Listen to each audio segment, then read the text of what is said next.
Praise the Lord. யோவான் எழுதிய முதல் திருமுகத்திலிருந்து வாசகம். அதிகாரம் 3, இறை வார்த்தை 16. கிறிஸ்து நமக்காக தம் உயிரை கொடுத்தார். இதனால் அன்பு இன்னதென்று அறிந்து கொண்டோம்.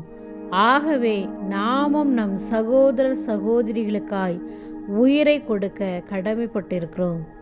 ஆம், எங்கள் அன்பின் பரலோக தகப்பனே, இரவு முழுவதும் எங்களை பாதுகாத்ததற்கு நன்றியப்பா. புதிய நாளை கொடுத்ததற்காய் நன்றி செலுத்துகிறப்பா. உம்முடைய அன்புக்கு ஈடு இணையே இல்லை என்று இந்த நாளில் நாங்கள் உணர்ந்திருக்கிற தகப்பனே, இன்றைய நாள் கொடுத்த வார்த்தைக்காய் கூட உமக்கு நன்றி ஆண்டவரே. கிறிஸ்து நமக்காக தம் உயிரை கொடுத்தார். ஆம், ஏசு கிறிஸ்து நமக்காக நம் மீது வைத்த அந்த அன்பினால அவர் தம்முடைய உயிரை நமக்காக கொடுத்திருக்கிறார். அதே போல நாமும் எப்படி வாழணும்னு சொல்லியிருக்காரு.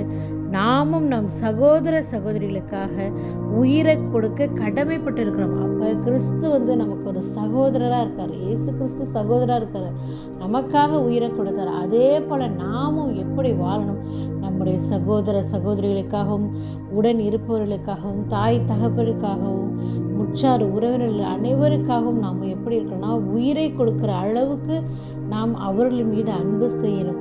உயிரை கொடுப்பது நம்முடைய கடமைன்னு சொல்லியிருக்காரு. அவங்களுக்காக நம்ம வாழணும். ஆண்டவர் சொல்லியிருக்காரு, அவர்களுக்காக நீங்கள் வாழ இந்த நாளில் உங்களை அழைக்கப்பட்டிருக்கிறோம்னு சொல்லியிருக்காரு. கடமைப்பட்டிருக்கிறோம்னு சொல்றாரு. உயிரை கொடுக்க கூட நீங்கள் கடமைப்பட்டிருக்கிற. அன்று ஆபேல் காயினை பாருங்க. காயின் எப்படி இருந்தான்? தன் சகோதரன் ஆபேலை கொன்றான். போட்டினால, பொறாமையினால அவனை கொன்று அவன் மறைத்தான் அவனுடைய இரத்தத்தை. ஆனால் ஆண்டவராகிய கிறிஸ்து எப்படிப்பட்டவராக இருந்தார்? தமக்காக, தம்மை வெறுப்போருக்காக, தம்மை மறுதளிக்கிற நமக்காக அவர் தம் உயிரை கொடுத்திருக்கிறார். இந்த நாளில் கூட நாமும் நம்முடைய சகோதர சகோதரிகள் இடத்துல அன்பு செய்கிற பிள்ளைகளாக இருக்கணும். விட்டு கொடுத்து போகணும். எவ்வளோ குடும்பத்தில் ஒற்றுமை இல்லாமல் இருக்கு. சகோதர சகோதரிடத்துல பிரச்சனை, தாய் தகப்பனிடத்துல பிரச்சனை, பிள்ளைகளிடத்துல பிரச்சனை, எங்கே பார்த்தாலும் சண்டை சச்சரவுகளாக இருக்குது.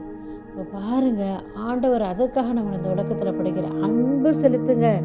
அவர் அன்பு கட்டளையாகவே கொடுத்துருக்காரு. உலகம் வெறுக்குதா, நீங்கள் கவலைப்படாதீங்க. நீங்கள் அன்பு வழியில் நடங்க. நான் எப்படி உங்களுக்காக உயிரை கொடுத்தேன், அதுபோல் நீங்களும் உங்களுடைய குடும்பத்திற்காக, உங்களுடைய உற்றார் உறவினர்களுக்காக நீங்கள் அன்பை கொடுங்க. அவர்களுக்காக தன் உயிரை கொடுக்க கூட நீங்கள் துணியக்கூடாது. அது உங்கள் கடமைன்றார். இப்படிப்பட்ட ஒரு வார்த்தை ஆண்டவர் இந்த நாளில் நமக்கு கொடுத்திருக்கிறார்.